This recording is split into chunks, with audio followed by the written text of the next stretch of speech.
The living timeline of the great goddesses. 4000 BCE. The Nile Valley, Kemet. The earliest worship of Hathor emerges in predynastic Egypt. This establishes one of the oldest known divine feminine traditions, linking the goddess to fertility, nourishment, music, and the life-giving power of the Nile. 3500 BCE. Uruk, in ancient Sumer. The goddess Inanna begins to appear in temple worship and early myth. She becomes one of humanity's earliest recorded deities of love, sexuality, power, and divine authority. 3200 BCE. Uruk, Sumer. Inanna becomes closely associated with sacred kingship and temple institutions. This connects political authority directly to divine feminine power, legitimizing rulers through the goddess. 3100 BCE. Uruk, Sumer. The great temple complex of Inanna is dedicated to Inanna. This temple becomes the primary religious center of her worship and a major hub of early urban civilization. 3000 BCE. Early dynastic Egypt. Hathor's cult expands across Egypt as a national goddess. She becomes associated with joy, motherhood, music, and the nurturing aspects of divine femininity. 2300 BCE. The Akkadian Empire. Sargon of Akkad promotes the worship of Inanna under the name Ishtar. This spreads her influence across Mesopotamia and transforms her into a goddess of both love and war. Around 2285 BCE. Yor, in Mesopotamia. The priestess in Headphone composes hymns honoring Inanna. These writings represent the earliest known literature authored by a named human in recorded history. 2000 BCE. The Levant and Canaan. The goddess Astarte emerges within West Semitic religion. She represents fertility, sexuality, and warfare, becoming a powerful figure across Canaanite and Phoenician cultures. 1500 BCE. Ugarit, in modern Syria. Texts record the goddess Asherah as consort of the high god El and mother of the gods. This establishes her as a great maternal figure within the Canaanite divine family.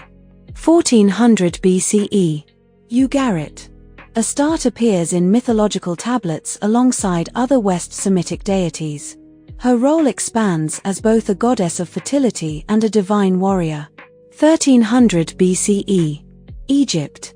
The myth of Hathor transforming into the destructive force of Sekhmet appears in solar mythology.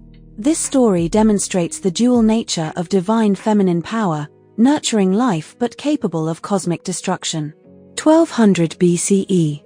The Eastern Mediterranean world.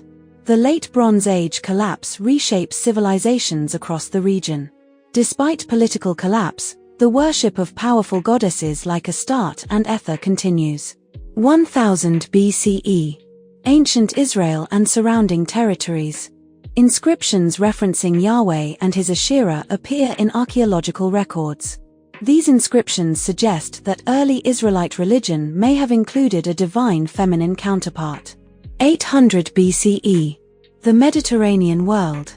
Greek observers identify the Phoenician goddess Astarte with their own goddess Aphrodite. This marks the cultural transmission of goddess archetypes across civilizations. 700 BCE. Judah. Religious reforms attempt to remove Asherah worship from Israelite religion. This represents one of the earliest large-scale suppressions of goddess traditions in favor of strict monotheism. 600 BCE. Phoenician colonies across the Mediterranean. Astarte worship spreads to cities like Carthage. Maritime trade networks help carry goddess traditions across the ancient world. 400 BCE. Athens, Greece. Philosophers discuss Aphrodite as representing different forms of love. This transforms the goddess into both a religious and philosophical symbol. 46 BCE. Rome. Julius Caesar dedicates a temple to Venus Genetrix, the Roman form of Aphrodite. This links imperial Roman authority to the divine lineage of the goddess. 100 CE. The Roman Empire. Venus, derived from Aphrodite, becomes one of the most widely worshipped deities in the empire. Her symbolism shapes Roman art, culture, and ideals of beauty. 300 CE. The Mediterranean world. Christianization spreads across the Roman Empire. Public worship of the ancient goddesses gradually declines as temples close. 1850 CE. Egypt and Mesopotamia. Archaeologists begin rediscovering the ruins of ancient civilizations. These discoveries bring forgotten goddesses like Hathor and Inanna back into historical awareness. 1929 CE. Ras Shamra, Syria. The Ugaritic tablets are discovered.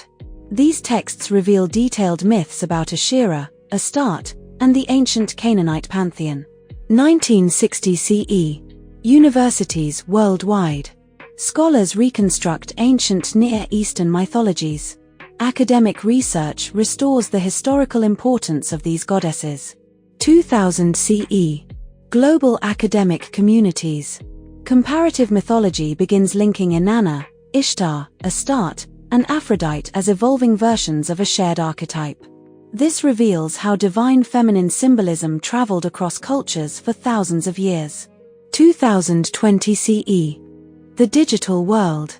Online mythology channels, documentaries, and artists revive interest in ancient goddess traditions. Through digital storytelling, the voices of these ancient goddesses reach a new global audience.